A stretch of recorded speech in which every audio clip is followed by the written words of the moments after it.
Hello बच्चों, कैसे हो सब बढ़िया। तो बच्चों, आज मैं लेकर आया हूँ फिजिक्स का एक बहुत ही important chapter, vectors. Vectors class 11 में बहुत अहमियत रखता है। इससे बहुत सारे सवाल बनते हैं और सिर्फ क्लास 11 में ही नहीं बल्कि 12 में भी इससे क्वेश्चन बनाए जाते हैं। 12 के चैप्टर्स में भी इसका इस्तेमाल किया जाता है, अलग अलग तरह के क्वेश्चन बनाए जाते हैं। इसलिए वेक्टर्स को अच्छे से समझना, उसके न्यूमेरिकल को सॉल्व करना, कंसेप्ट का यूज करना बहुत आप लोगों को अच्छे से आना जरूरी है। तो सबसे पहले हम लोग बात करते हैं फिजिकल क्वांटिटी क्या होती है। जैसे कि मैंने अपने वीडियो डायमेंशनल एनालिसिस में बताया था कि फिजिकल क्वांटिटी क्या होती है, इसे मैं फिर से एक्सप्लेन कर लेता हूँ कि फिजिकल क्वांटिटी हर वो चीज जिसे हम लोग मेजर कर सकते हैं। फिजिकल क्वांटिटी क्या होती है?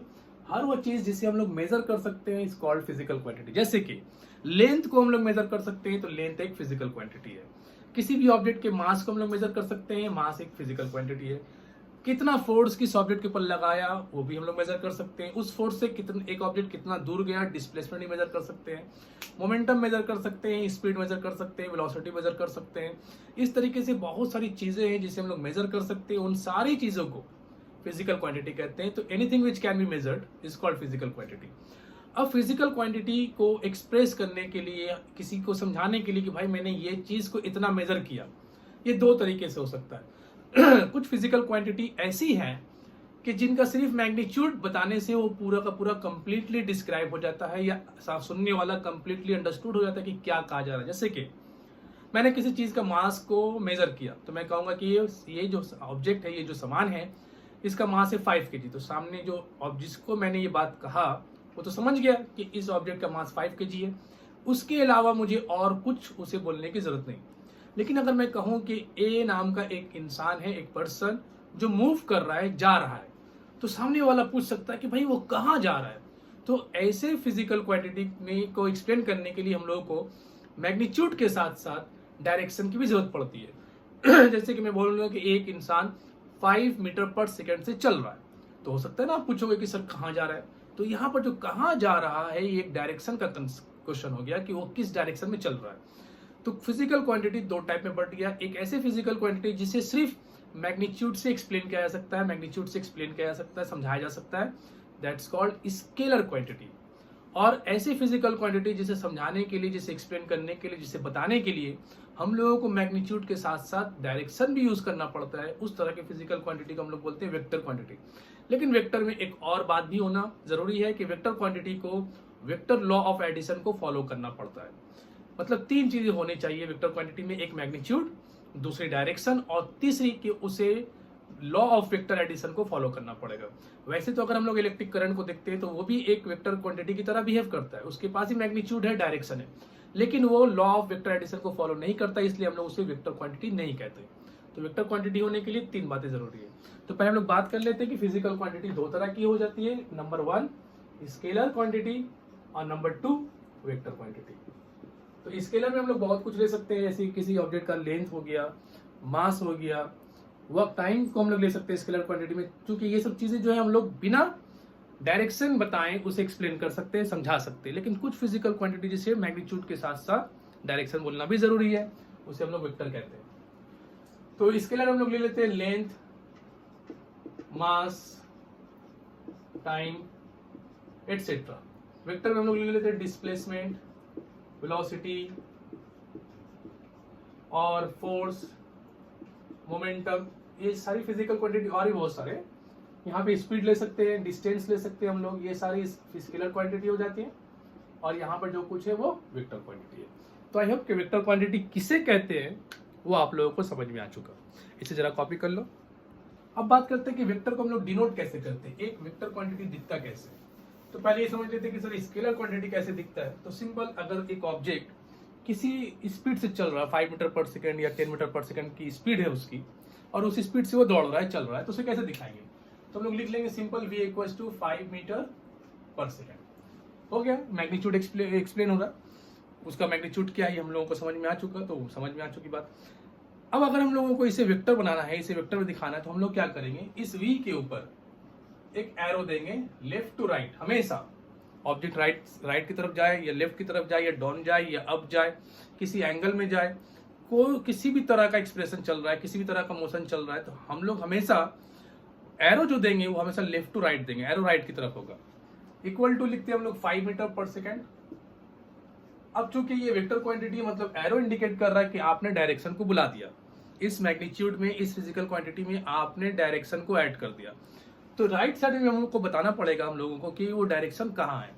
तो मैं यहाँ कोई भी डायरेक्शन दे देता हूँ, सपोज कर लो वो नॉर्थ की तरफ चल रहा है, या ईस्ट की तरफ चल रहा है, या वेस्ट की तरफ चल रहा है, या साउथ की तरफ चल रहा है, कुछ भी जिस डायरेक्शन में वो जा रहा है उसे हम लोग उस डायरेक्शन में लिख देंगे। तो ये वेक्टर रिप्रेजेंटेशन हुआ। इस तरीके से हम लोग वेक्टर क्वांटिटी को दिखाते हैं। इसी वेक्टर क्वांटिटी का अगर सिर्फ मैग्नीट्यूड पूछा जाए कि भाई ये वेक्टर क्वांटिटी तो है, इसका मैग्नीट्यूड क्या होता है, जवाब इसका मैग्नीट्यूड ये हो गया। और एक तरीके से लिख सकते हैं इसका मैग्नीट्यूड को, कुछ ऐसे भी लिख सकते हैं हम लोग, मॉडुलस लगा देंगे और लिखेंगे सिर्फ 5 मीटर पर सेकेंड। तो ये दो तरह का डिनोशन होता है मैग्नीट्यूड दिखाने के लिए। एक वेक्टर क्वांटिटी है, उसका मैग्नीट्यूड क्या है, मैग्नीट्यूड दिखाने के लिए या तो आप सिंपली वी यूज करो, या फिर वेक्टर के फॉर्म में अगर लिखना है तो दोनों तरफ मॉड लगाना पड़ेगा। तो इसी तरीके से अगर ए एक वेक्टर है, कोई फिजिकल क्वांटिटी है जो वेक्टर क्वांटिटी है, उसका मैग्नीट्यूड हम लोग या तो ए लिख सकते हैं, या फिर ए के ऊपर एरो देने के बाद उसे मॉडुलस में डाल देंगे। ठीक है, चलो इसे कॉपी कर लो। अब हम लोग आते हैं कि वेक्टर्स के कुछ अलग अलग डिफिनेशन को देखते हैं, जैसे कि या यूं कह सकते हैं कि वेक्टर्स के टाइप्स को देखते हैं, कितने तरह के वेक्टर्स हो सकते हैं। तो उन सब में सबसे पहले लोग बात करते हैं यूनिट वेक्टर के बारे में कि एक यूनिट वेक्टर क्या होता है। तो यूनिट वेक्टर उस फिजिकल क्वांटिटी को कहते हैं जिसका मैग्नीट्यूड यूनिट हो, एक यूनिट मैग्नीट्यूड है, लेकिन एक स्पेसिफिक डायरेक्शन हो। या यू सिंपल बोल सकते हैं कि यूनिट वेक्टर सिर्फ डायरेक्शन को रिप्रेजेंट करता है विद यूनिट मैग्नीट्यूड। इसे दिखाते कैसे, अब चूंकि एक यूनिट मैग्नीट्यूड होना जरूरी है, ये फिक्स हो चुका।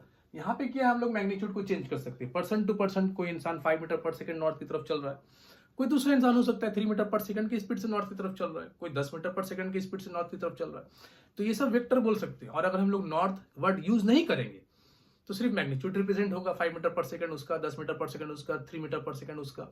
तो ये मैग्नीट्यूड चेंज हो रहा है। लेकिन यूनिट वेक्टर के लिए मैग्नीट्यूड को यूनिट रखना बहुत जरूरी है, एकदम सिंपल यही रखना होगा आपको। एक यूनिट वेक्टर क्या होता है, एक ऐसा वेक्टर जिसका मैग्नीट्यूड एक यूनिट हो और उसका एक खास डायरेक्शन हो।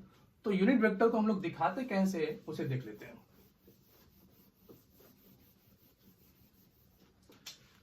नंबर 1 में आते हैं यूनिट वेक्टर।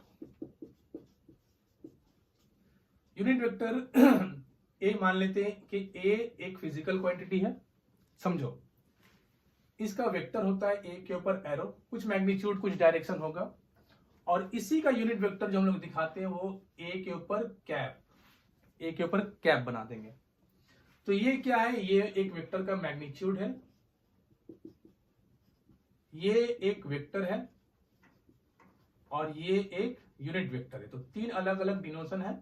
तो इसे अच्छे से याद कर लेना आप लोग, दिमाग में बैठा लो कि सिर्फ ए के ऊपर कुछ नहीं है तो वो मैग्नीट्यूड है, ए के ऊपर अगर एरो है लेफ्ट टू राइट तो वेक्टर है, और ए के ऊपर अगर कैप दिया हुआ है इस तरीके से तो ये एक यूनिट वेक्टर को रिप्रेजेंट करता है।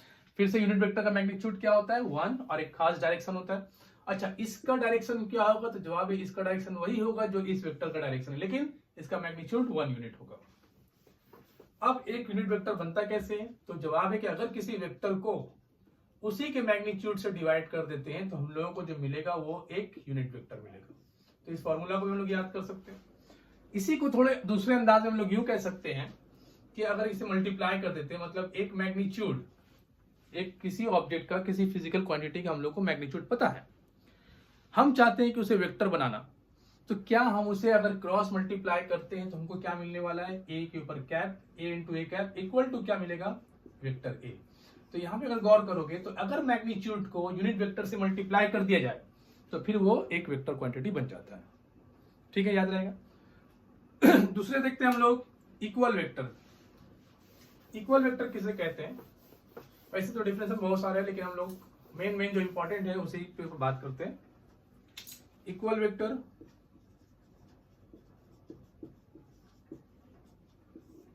दो वेक्टर, दोनों का मैग्नीट्यूड और डायरेक्शन बिल्कुल सेम होना चाहिए। दोनों का मैग्नीट्यूड, एक वेक्टर ए है, मान लेते दो वेक्टर है ए और बी, एक वेक्टर ए है और दूसरा वेक्टर बी है। इसका मैग्नीट्यूड 5 मीटर पर सेकेंड, इसका भी मैग्नीट्यूड 5 मीटर पर सेकेंड। ठीक है, तो मैग्नीट्यूड इक्वल हो गया। क्योंकि वेक्टर में दो चीजें इन्वॉल्व होती है, एक मैग्नीट्यूड और दूसरी डायरेक्शन। और लॉ ऑफ एडिशन के बारे में तो हम लोग बात करेंगे। तो वेक्टर में दो चीजें होनी चाहिए, एक मैग्नीट्यूड और दूसरी डायरेक्शन। तो इन दोनों में मैग्नीट्यूड है और मैग्नीट्यूड सेम है। अब बचा डायरेक्शन। तो अगर डायरेक्शन सेम नहीं हुआ तो फिर क्या होगा, वेक्टर सेम नहीं होगा। क्यों? क्योंकि एक वेक्टर बनता ही दो चीजों से, उन दोनों में से किसी एक को बदल देंगे तो वेक्टर बदल जाएगा। तो अगर ये 5 मीटर पर सेकंड और ये भी 5 मीटर पर सेकंड है तो और ये नॉर्थ की तरफ जा रहा है और ये भी नॉर्थ की तरफ जा रहा है, तो हम लोग क्या बोलेंगे कि ये दोनों वेक्टर आपस में इक्वल है। और इसे हम लोग इस तरीके से लिख सकते हैं, vector A equal to vector B. लेकिन अगर दूसरा एग्जांपल देख लेते हैं कि एक वेक्टर ए है जो कि 5 मीटर पर सेकंड से नॉर्थ की तरफ तो चल रहा है, एक वेक्टर बी है जो कि 5 मीटर पर सेकंड से ईस्ट की तरफ चल रहा है। तो ये क्या हुआ, मैग्नीट्यूड तो दोनों का सेम हुआ लेकिन डायरेक्शन अलग अलग हो चुका, इसलिए वेक्टर भी बदल गया, तो दोनों अलग अलग वेक्टर हो गए। इसी तरीके से अगर डायरेक्शन को सेम रखते हो मैग्नीट्यूड को बदल दे तो वो तो सिंपल है, 5 मीटर पर सेकंड नॉर्थ, और दूसरा वेक्टर ले लेते हैं हम लोग 3 मीटर पर सेकंड ईस्ट। तो ये सॉरी डायरेक्शन को बदल देते हैं। हाँ, तो यहाँ पे क्या हुआ, मैग्नीट्यूड बदल के डायरेक्शन को सेम रखते हैं। तो यहाँ पे क्या हो कि डायरेक्शन तो सेम है लेकिन मैग्नीट्यूड अलग अलग है, तो भी दो अलग अलग वेक्टर बन गया ये। तो आई होप की बात समझ में आई हो कि दो इक्वल वेक्टर किसे कहते हैं। ऐसे दो वेक्टर जिनका मैग्नीट्यूड सेम हो, डायरेक्शन भी सेम हो, उनको हम लोग इक्वल वेक्टर बोलते हैं। तो अगर हम लोग बात करें कि किसी वेक्टर को बिना डायरेक्शन चेंज किए शिफ्ट करते हैं या बिना मैग्नीट्यूड चेंज किए शिफ्ट करते हैं, जैसे कि मान लो पैरेललोग्राम लेता हूं मैं, ये parallelogram A B C D नाम दे देते हैं, और यहाँ पे दो वेक्टर, एक पी है और इसी वेक्टर को शिफ्ट करके यहाँ पे कर देते हैं पी। तो देखो इसका ना मैंने मैग्नीट्यूड चेंज किया ना ही मैंने डायरेक्शन चेंज किया, तो ये दोनों वेक्टर आपस में क्या होगा, इक्वल हो जाएगा। तो एक रेक्टेंगल, स्क्वायर, पैरेललोग्राम, रोम्बस, इन सब केस में वेक्टर्स ऑपोजिट साइड जो होता है अगर वो वेक्टर से रिप्रेजेंट हो रहा है तो वो दोनों आपस में इक्वल होगा, बोल सकते हैं कि वो दोनों इक्वल वेक्टर है। ठीक है, आगे चलते हैं। इक्वल वेक्टर के बाद हम लोग बात करते हैं नेगेटिव वेक्टर के बारे में। 3 नंबर में आ जाते हैं हम लोग, नेगेटिव वेक्टर्स। नेगेटिव वेक्टर्स किसे कहते हैं? देखो वेक्टर्स के पास दो चीजें होती है, पहली मैग्नीट्यूड होती है और दूसरा उसके पास डायरेक्शन होता है। एक वेक्टर मैग्नीट्यूड भी रखता है और डायरेक्शन भी रखता है। किसी भी फिजिकल क्वांटिटी का मैग्नीट्यूड अगर हम लोग कम करते हैं तो कम करते करते करते करते उसे जीरो कर सकते हैं, उसके मैग्नीट्यूड को कभी नेगेटिव नहीं कर सकते। तो मतलब एक वेक्टर का मैग्नीट्यूड कभी नेगेटिव नहीं हो सकता, मैग्नीट्यूड। तो अगर एक वेक्टर नेगेटिव बन रहा है तो उसको नेगेटिव बनाने में मैग्नीट्यूड का कोई रोल नहीं है। अब वेक्टर के पास दूसरी एक और क्वांटिटी है, that is what, direction. Vectors के पास मैग्नीट्यूड भी होती है और डायरेक्शन भी होती है। मैग्नीट्यूड तो नेगेटिव नहीं होगा, अगर वेक्टर नेगेटिव हो रहा है तो इसका मतलब डायरेक्शन ही उसे नेगेटिव बना रहा है। तो चलो इसे देखते हैं कि एक वेक्टर नेगेटिव कैसे बनता है। मान लेते हैं ऐसे एक ऑब्जेक्ट चल रहा है नॉर्थ की तरफ 5 मीटर पर सेकंड, इसे हम लोग वेक्टर ए का नाम दे देते हैं। अब इसे हम लोगों को नेगेटिव वेक्टर बनाना है, तो नेगेटिव वेक्टर कैसे होगा, -a। अब अगर -a लिखते हैं तो फिर 5 मीटर पर सेकंड ये नॉर्थ की तरफ था, तो इसका जो रिवर्स होगा, डायरेक्शन उल्टा हो गया, कहां चला गया, साउथ की तरफ, तो 5 मीटर पर सेकंड। तो ये हम लोग को क्या दिखाएगा, नेगेटिव वेक्टर। तो ध्यान रहे एक वेक्टर को अगर हम लोग नेगेटिव बना रहे हैं इसका मतलब हम लोग उसके डायरेक्शन को चेंज कर दे रहे हैं। एक साउथ की तरफ जा रहा था, साउथ की तरफ डायरेक्शन रिवर्स कर दो, वो नेगेटिव वेक्टर बन जाएगा। क्योंकि वेक्टर को नेगेटिव बनाने वाला जिम्मेदार कौन, उसका डायरेक्शन। मैग्नीट्यूड तो नेगेटिव कर नहीं सकते, क्या करो, एक आदमी चल रहा है 5 मीटर पर सेकंड से, उसके स्पीड को कम करते करते करते कितना कर सकते हो, 0 कर सकते हो, उससे तो कम नहीं कर सकते ना किसी भी ऑब्जेक्ट की मैग्नीट्यूड को। तो नेगेटिव कौन कर रहा है, उसे नेगेटिव कर रहा है उसका खुद का डायरेक्शन। आई होप कि दो बात समझ में आई। चलो इसे कॉपी करते रहो, आगे बात करते हैं। अब कुछ टर्म और हैं जैसे कि को इनिशियल वेक्टर, को प्लेनर वेक्टर, इस तरह की फिजिकल क्वांटिटी या वेक्टर्स के टाइप में और भी है, तो मैं इसे समझा देता हूं कि को इनिशियल वेक्टर किसे कहते हैं। देखो को मतलब होता है सेम, इनिशियल मतलब पॉइंट। तो सेम पॉइंट से जब बहुत सारे वेक्टर्स स्टार्ट हो रहे हैं या बहुत सारे वेक्टर्स का जो इनिशियल पॉइंट है वो सेम है, तो उन लोग हम लोग बोलते हैं को इनिशियल वेक्टर। को प्लेनर वेक्टर मतलब एक ही प्लेन पे सारे वेक्टर, जैसे कि मान लो ये बोर्ड है, इस बोर्ड में मैंने बहुत सारे वेक्टर्स को दिखा दिया, तो वो सारे वेक्टर्स क्या है, इस भी बोर्ड में है, तो ये एक प्लेन हो गया। या यूं बोलो मेरे राइट साइड एक वॉल है, मेरे पीछे में एक वॉल है, राइट साइड में भी है, तो ये जो वॉल दिख रहा है, ये वॉल मेरे राइट साइड वाला वॉल और मेरे पीछे वाला जो वॉल है, ये दो अलग अलग प्लेन हो गए। तो अगर मैं अपने राइट साइड वाले वॉल में कुछ वेक्टर्स को बनाता हूँ ABC को, और यहाँ पे मैं बनाता हूँ PQR को, तो ABC वेक्टर्स आपस में तो कोप्लेनर है, और पी क्यू आर ये भी कोप्लेनर है, लेकिन ए बी सी और पी क्यू आर ये कोप्लेनर नहीं है। Vector A and vector P R not coplanar because they are on two different plane. ठीक है, आगे चलते हैं। Coinitial coplanar, collinear vectors. जो वेक्टर्स जो है वो सेम डायरेक्शन में अगर होंगे, मैग्नीट्यूड जरूरी नहीं सेम हो, अलग भी हो सकते हैं, लेकिन डायरेक्शन सेम होना चाहिए, उसको हम लोग बोलते हैं कोलिनियर वेक्टर्स, या फिर पैरेलल वेक्टर्स भी बोल सकते हैं हम लोग उसे। Vectors having same direction but magnitude में भी सेम और डिफरेंट। आगे आते हैं पोजीशन वेक्टर, बहुत इंपॉर्टेंट है पोजीशन वेक्टर। पोजीशन वेक्टर में जाने से पहले चलो पहले हेडिंग देते हैं, क्या बात कर रहे हैं हम लोग, पोजीशन वेक्टर्स। पोजीशन वेक्टर्स क्या होता है, कोई भी वेक्टर है वो किस पोजीशन पर है ये हमको बताना है। जैसे कि मान लो अगर तुम अपने घर के बारे में बात करो तो तुम्हारा घर किसी ना किसी पोजीशन पे होगा, उस पोजीशन को हम लोग दिखाने के लिए कोई रेफरेंस पॉइंट लेते हैं। इसी तरीके से वेक्टर्स भी, वेक्टर्स का जो पोजीशन होगा उसे दिखाने के लिए हम लोग एक रेफरेंस पॉइंट लेंगे। ठीक है, जैसे कि मैंने कुछ देर पहले आप लोगों को बताया था कि यूनिट वेक्टर के बारे में। तो यूनिट वेक्टर क्या होता है, एक ऐसा वेक्टर जिसका मैग्नीट्यूड 1 हो, उसी का हम लोग यहाँ पर यूज करेंगे। तो पोजीशन वेक्टर दिखाने के लिए हम लोग जो रेफरेंस पॉइंट लेंगे वो ओरिजिन लेंगे। तो मान लेते पहले एक्स एक्सिस से बात कर लेते हैं, ये ओरिजिन है और यहाँ पर एक्स एक्सिस और यहाँ पर माइनस एक्स, ठीक है, ये प्लस एक्स और ये माइनस एक्स। एक ऑब्जेक्ट यहाँ पर है, ठीक, तो इसका पोजीशन कुछ होगा, मान लेते हैं 4। अब चूंकि ये पोजीशन है लेकिन पोजीशन वेक्टर नहीं है, तो इसे वेक्टर बनाने के लिए हम लोग क्या करना पड़ेगा, एक मैग्नीट्यूड को वेक्टर बनाने के लिए यूनिट वेक्टर से मल्टीप्लाई करना पड़ता है। तो एक्स एक्सिस के लिए जो यूनिट वेक्टर यूज होता है उसे हम लोग आई से दिखाते हैं, आई कैप। तो मैं यहाँ पे लिख देता हूँ, एक्स एक्सिस के लिए जो यूनिट वेक्टर यूज होता है वो आई कैप यूज करते हैं। वाई एक्सिस के लिए हम लोग जो यूज करते हैं वो जे कैप, और जेड एक्सिस के लिए जो हम लोग यूनिट वेक्टर यूज करते हैं वो के कैप। ठीक है, मान लेते हैं वाई एक्सिस के किसी पोजीशन को हम लोग पोजीशन वेक्टर बनाना है। इस पोजीशन पे कोई ऑब्जेक्ट है, सपोज कर लो ये 5 है पोजीशन, इसका मैग्नीट्यूड की ओरिजिन से कितनी दूरी पर है वो 5। अब उसको अगर वेक्टर में रिप्रेजेंट करना है तो मुझे यहाँ पे क्या करना पड़ेगा, 5j। इसी तरीके से कोई ऑब्जेक्ट z एक्सिस पर है और ओरिजिन से उसकी जो डिस्टेंस से दूरी है वो है 3, मान लेते हैं यहाँ पर। अब ये इस जगह पे कोई ऑब्जेक्ट है जिसका डिस्टेंस ओरिजिन से क्या है 3। अब मैं बार बार ओरिजिन क्यों ले रहा हूँ, क्योंकि मैंने बताया कि किसी भी ऑब्जेक्ट के पोजीशन को दिखाने के लिए कोई ना कोई तो रेफरेंस पॉइंट चाहिए। आप अपने घर का पोजीशन ही किसी को बताओगे तो कोई ना कोई रेफरेंस पॉइंट तो लोगे। इसी तरह यहाँ पर ओरिजिन को रेफरेंस बना लिया गया, ओरिजिन से 4, ओरिजिन से 5, ओरिजिन से 3। लेकिन ये पोजीशन हुआ, पोजीशन वेक्टर नहीं हुआ। वेक्टर बनाने के लिए क्या करना पड़ेगा, एक मैग्नीट्यूड से यूनिट वेक्टर से मल्टीप्लाई करना पड़ेगा। तो इस तरीके से हम लोग पोजीशन वेक्टर को दिखाते हैं। एक्स एक्सिस में ये, वाई एक्सिस में ये और जेड एक्सिस में ये। अब बात होती है कि अगर एक्स वाई प्लेन हुआ तो फिर हम लोग यहाँ पे लिखेंगे 3i, 4j।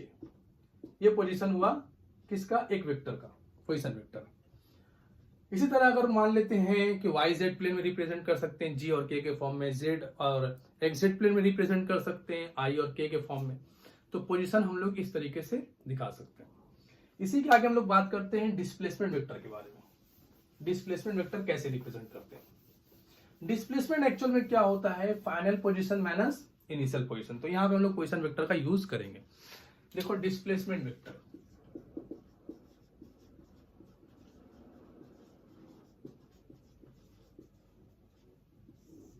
मान लेते मैं 3D बात कर रहा हूं, एक्स वाई जेड और तीनों एक्सिस का इस्तेमाल करता हूं। ए पोजीशन पे कोई वेक्टर है, पोजीशन है उसका x1 i cap, y1 j cap और z1 k कैप, ये पोजीशन पर। और बी पोजीशन पे कोई दूसरा वेक्टर है, x2 i cap, y2 j cap और z2 k कैप। तो यहां से इसका पोजीशन क्या हुआ, r1 मान लेते हैं, कुछ होगा पोजीशन। इसका पोजीशन क्या हुआ, r2 मान लेते हैं। अब यहां से यहां तक का जो डिस्प्लेसमेंट है इसे हम लोग कहते हैं डिस्प्लेसमेंट वेक्टर। मतलब एक ऑब्जेक्ट ए से बी में चला गया तो कितना डिस्प्लेसमेंट हो, पोजीशन तो चेंज हुआ तो कुछ डिस्प्लेसमेंट हुआ होगा। पहले वो ए पे रुका हुआ था फिर वो बी पे चला गया तो सब कुछ डिस्प्लेसमेंट हुआ, इसे हम लोग कहते हैं डिस्प्लेसमेंट वेक्टर। तो डिस्प्लेसमेंट वेक्टर दिखाने के लिए हम लोग क्या करेंगे, ए से बी का डिस्प्लेसमेंट चल रहा है, ए से बी में, तो इसे हम लोग लिखेंगे R2 vector position of vector B minus position of vector A. ठीक, अब इन दोनों को माइनस कर देंगे तो क्या मिलेगा हम लोग को, x2 minus x1 i cap, ये माइनस ये, प्लस y2 माइनस y1 जे कैप और प्लस z2 माइनस z1 के कैप। तो इस तरीके से हम लोग डिस्प्लेसमेंट वेक्टर निकाल सकते हैं कि एक ऑब्जेक्ट का एक पोजीशन का दूसरे पोजीशन से क्या डिस्प्लेसमेंट हुआ, एक पोजीशन दूसरे पोजीशन से कितने डिस्प्लेसमेंट पर है, ये हम लोग पता कर सकते हैं। तो ये कुछ बातें थी वेक्टर्स के बारे में और उसके different types of different definition के बारे में। अगले वीडियो में मैं आप लोगों से बात करूंगा कि दो वेक्टर को कैसे ऐड कर सकते हैं, सब्ट्रैक्ट कर सकते हैं, और मैं भी उसी वीडियो में मल्टीप्लिकेशन के बारे में बात करेंगे। तो मिलते हैं अगले वीडियो में।